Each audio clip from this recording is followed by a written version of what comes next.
our next speaker is Laura Tadeusz. She's a research assistant professor in the Center for Geospatial Analytics at North Carolina State University. She leads an active research program with support from the National Security Agency's Laboratory for Analytic Sciences. And Dr. Tadeusz has spearheaded the curriculum development of NCSU's Masters in Geographic Information Science and Technology, and she's recently authored the textbook Python for ArcGIS. She's earned her BA in Mathematics at Towson University in Towson, Maryland, her MS in Mathematics at the University of Oklahoma in Norman, and her PhD is in Computer Science at North Carolina State University in Raleigh. Over the last 8 years, she's applied this expertise in the area of geospatial analytics. Thank you very much. I would never have made that so long if I knew the entire thing was going to be read at the beginning of this. Okay. Well, now you know what I'm going to be speaking about. I'm wondering about the audience. That was a pretty advanced talk, and this is maybe not going to be. It's going to be very specific about ArcGIS. How many of you already know how to program in Python? And so maybe 50%, and some people and individuals that are 50%. So I will do some sort of very basic stuff, and but the idea of this talk is to really talk about what the capabilities of arcpy are. Just give you a few examples to start with, and some resources to look at. So if you're not familiar with Python programming or programming in general, it may seem like a really steep climb, that's something that's really hard to tackle. But in my experience, Python has been more like this. I love Python. It is just your best friend, and that is why the GIS community has really embraced Python. You'll see all of these big players in GIS that have Python access to all of their, or many of their capabilities. And this talk I'm going to be specifically discussing what ArcGIS has done. And you can see that ArcGIS has, they have installed Python when ArcGIS is installed. They have a way for you to export your model builder models to Python. And they've got documentation about Python in every one of their tools, as well as code examples. So arcpy is the way that it's the applications programming interface for ArcGIS, and that's the way you access the capabilities of ArcGIS Desktop with Python. So you do so just you import arcpy, and then maybe set your workspace. Here we're calling the buffer analysis tool with Python. So that's just 3 lines of code, and we're telling it that we want it to use the park data set, and we're outputting that result to the park buffer data set, and we have a 0.25 mile radius for our buffer. And when we've set up that workspace, it automatically looks for park in that workspace, and it puts our output in that same workspace unless we specify otherwise. So what kinds of things can you do beyond just calling a single tool? You can call tools like we saw on the previous slide. You can set any of the environment settings using arcpy, and you can get information about the data that you have. So maybe the data is coming from the user, or it's sets of data on your hard drive that you don't know ahead of time when you're writing your code. You can get lists of data that are in your workspace and look at individual rows of your data, the records, and also write to them. There's access to the geometric properties of your polygons, lines, and so forth. And you can also manipulate map elements.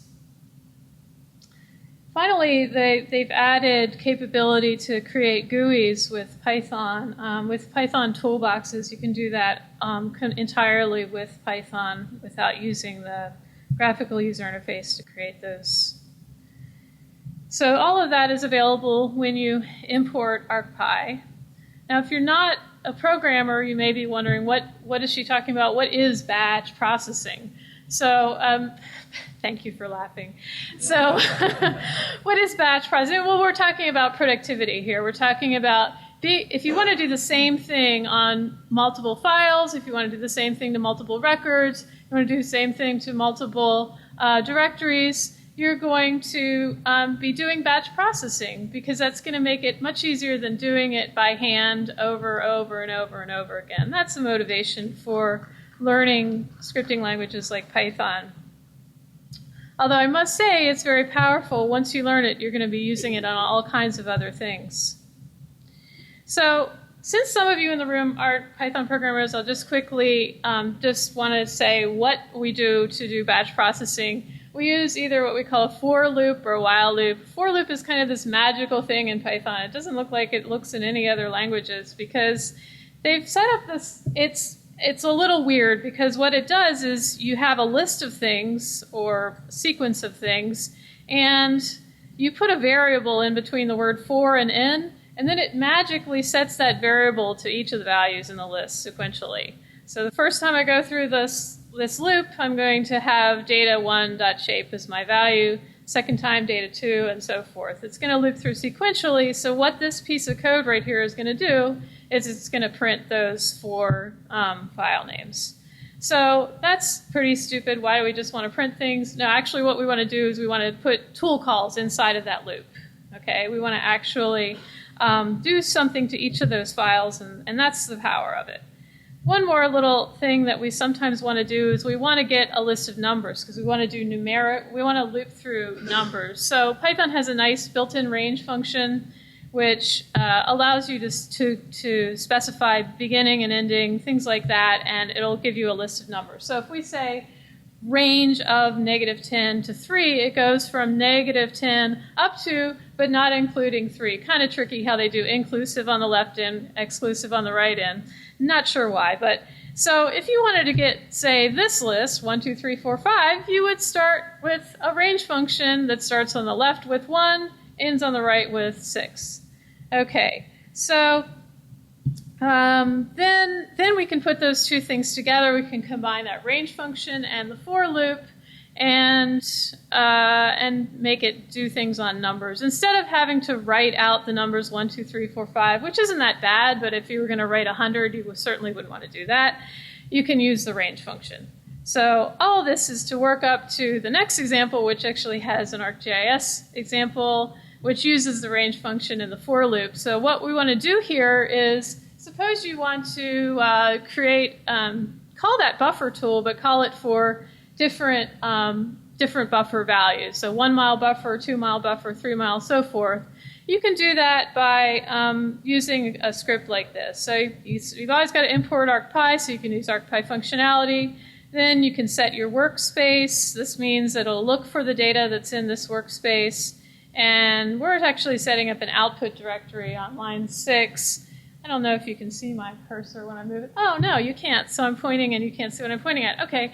And then line 7 is telling it that we can overwrite output, which means we can run our script over and over again and it'll overwrite it. So it won't give us an error saying we already have that. So line 8 is telling it what script you want to, or what data you want to run your buffer tool on, and then line 9 should look familiar. We're looping over the numbers 1 through 5. Everything that follows from lines 10 to 15 is then going to repeat once, twice, 3 times, 4 times, 5 times. So it's going to go through 5 times. The first time it goes through, the value of num will be 1.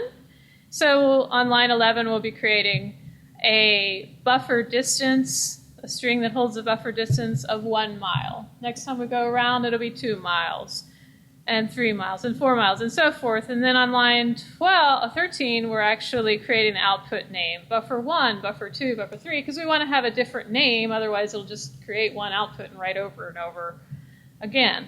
So then on line 14, we're calling our tool, and we're pretty much done. We go through a second time, it'll be number 2, third time, number 3, and that's a really simple batch processing.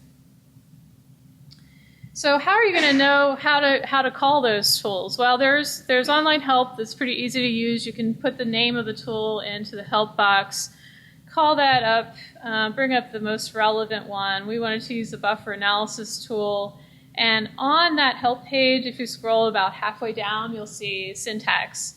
And a little bit further down, you'll see code examples. So let's look a little closer at the syntax part of this. The syntax has at the very top an example, like a template or a blueprint for how to write that line of code. This looks just like how you want to write it in your code, except maybe you don't always want to use the optional parameters, which are specified in curly braces there. But this gives you information about what kind of parameters you need to send in there. We've got a list. The table has a list of the parameters and what they're about, the explanation and their type. So that's a good resource. And we're going to do another example instead of using a for loop that uses a while loop. So we'll just quickly go over what's a while loop. While loop is basically going to, again, be used for repetitive tasks, but it's just another Python construct. Pretty much does the same thing. So here we're setting up a variable n, and we're starting it out at 1, we're initializing at 1, and then the while loop, what it does is it says while the following is true. So while n is less than 4, it will it'll go through and do anything that's indented below it. So it's going to print in and then update in. So this is going to print 1, 2, and 3 as it goes through there. So it's going to update in by adding 1 to it. So it starts out at 1, becomes 2, so forth. So in this script, we're actually using the while loop because we wanted to generate some rasters. So we're going to call a tool that randomly generates random rasters with a normal distribution of the values. So the spatial analyst, calling the spatial analyst looks a little different. We have to, because it's it's a higher level tool, we have to actually check out that extension explicitly. So here we're saying we want to check out the spatial analyst extension. Probably all of you, if you've ever used ArcGIS, have done that by going in the menus, checking the box. It's the very same thing. So you see how we're exposing with Python the things that you do by hand in the interface otherwise. And then, so we have our while loop, and this is doing 1, 2, and 3 like we saw on the previous slide. So we're setting up an output 1, and we call that create normal raster tool right here. And actually, the way ArcGIS is set up for that raster is kept in memory, so it will not commit it to long-term memory until you actually tell it to explicitly. That way you can do multiple raster operations without taking as much time, because it's not going out and writing to disk each time. So that's what the next line is. We're committing our output to memory. And we go and we update and so forth. So you have the help, but you can also do another trick in ArcGIS to figure out how to call these tools. There's the ability to get a code snippet. If you run a tool by hand, you can then open up the results panel and select to copy as Python code snippet, and then paste it into your Python editor. And that'll show you how, and it's a very specific example, you know how you just ran it, how the Python code would look for running it in that exact way. So here's another example we're calling the points to line management tool. In this case, we're going through that loop with a set of data that we've hard-coded. So we have 4 data sets that we want to convert from point to line. That's all fine and dandy if you only have 4 data sets and if you know what they are ahead of time.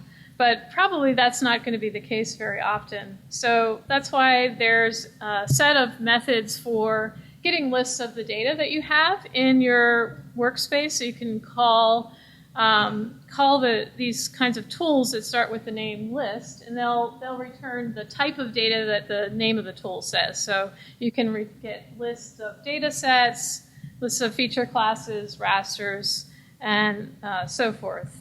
So in this example, so what you have to do is tell it what workspace you're working on ahead of time, and then you can list the feature classes that are in that workspace. If you call this function, it's going to return a Python list, and then you can do the looping on that list. So you can do your batch processing that way. You can also do things like specifying that it has to be those with the letter I in them. So this is a wild card saying it can have, I only want the ones that have the letter I in them. So say we want to delete all of the trail rasters in our workspace, and that we have named all of the trail rasters so that their name has the word trail in them. How would we go about that? Those of you that are Pythoneers can probably tell me what the next line of code would be. Well, we just talked about having that arcpy listing thing. So if we want to list rasters, we want to call that guy. And we said that we want to have that name trail in there, so that would be the next step. And then we're going to loop, right? Now we have our list, and we can loop through that list. There's also a data management delete tool, so that's what we're going to call. Okay. Don't run this at home, or don't run it on your hard drive. You get in trouble. So if we wanted to, wow, that went really fast. So if we wanted to fix up that one that we had previously hard-coded, the list of data files, we could just replace that line 9 with list feature classes, right? And that would make it much more generic and portable so that you could use it on a different workspace or different set of files. And of course, all the examples that I've shown you are super simple with one tool being called, but you can call multiple tools inside of your loop. This example, we have a set of CSVs to start with, and we make an XY event layer from those, and we call points to line from those shape files that are created.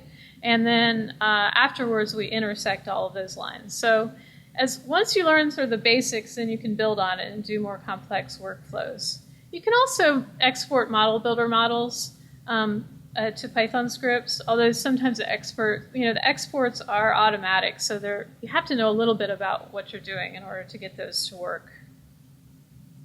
Another thing that you can do is you can use cursors to look at or modify the rows in your data, the records. So they have created these data access cursors. Basically, you just import ArcPy, and then you can create a cursor that is pointing to a specific file, and you can specify fields that you want, or you can make it really generic and have it look at all of the fields. And then you can use a for loop to iterate through the rows of the data. So in this case, a search cursor means you can just read it. You can't change the data. You can just look at the data. So we're looking at the fire IDs, the FIDs, and the organizations in each row. And you have to make sure you just do a little housekeeping and delete those cursors when you're done with them, or it can lock your data and wreak havoc. Another thing you can do with the cursors is you can make changes. So here we want to update those records that have a lake as the cover, the land cover type, and we want to change the recreation number to 1,000. So we can look through those guys and make a decision. Well, does this record's cover type have a lake? You see access into these like an array, and then you can make changes to that. And if you want, you can also do specific queries in your update cursor, so you're not grabbing all of the rows. If you just need a certain subset of that, you can do. They're basically SQL queries that you do inside of the call to the cursors. You can also access the geometry of different objects, and when you're using the cursors. So you can get like the area or the centroids, or walk through all the points of a polygon. And you can insert new data automatically into your files. So here we're inserting a new row. All right, so you may be thinking, okay, how am I going to break in to this this kind of skill. How am I going to... I just wanted to put this picture in there somewhere. Anyway, but there are actually a lot of resources for Python around. Of course, the ones that I mentioned are specific for ArcGIS, the help, the code snippets, model builder exports, but also there are online tools that are really good for just learning the basics of Python.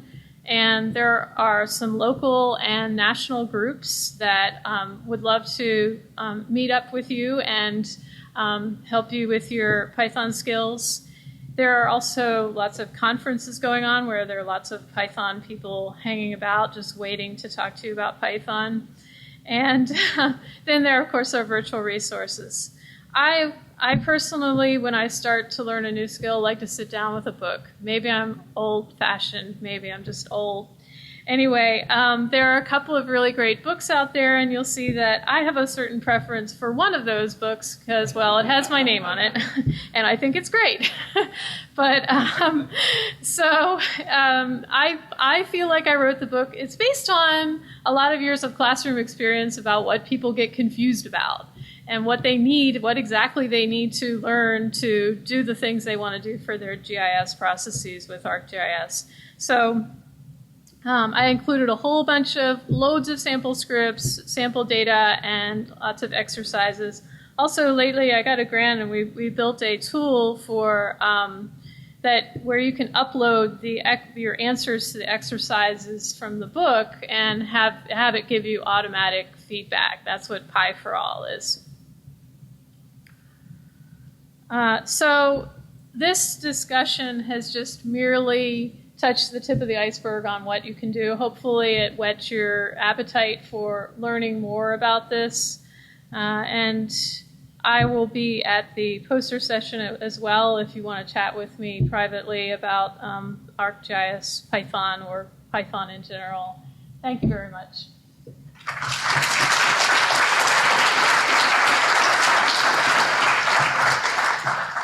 Have any questions? Yes? What's your preferred IDE and what do you like about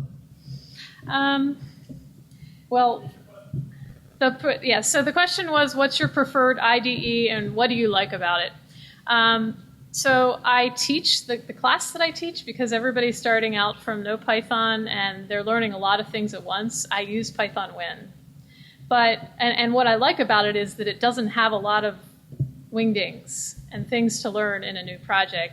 Personally, I like to use I like to use PyCharm or PyScripter for my own projects because it has things like the capability to store a project. So you have a whole bunch of files that open together at once and arguments that are stored with the project and other kind of more advanced debugging. So like Python Win doesn't automatically show you the current variables that are active.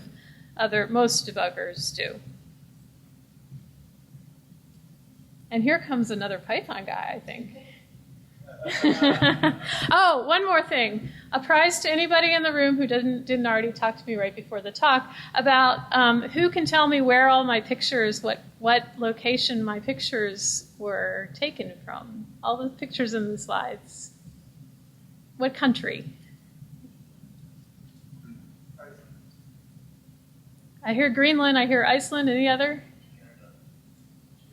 Canada? Not in the U.S., no. I guess I'm going to get to eat my own candy bar. It's Chile.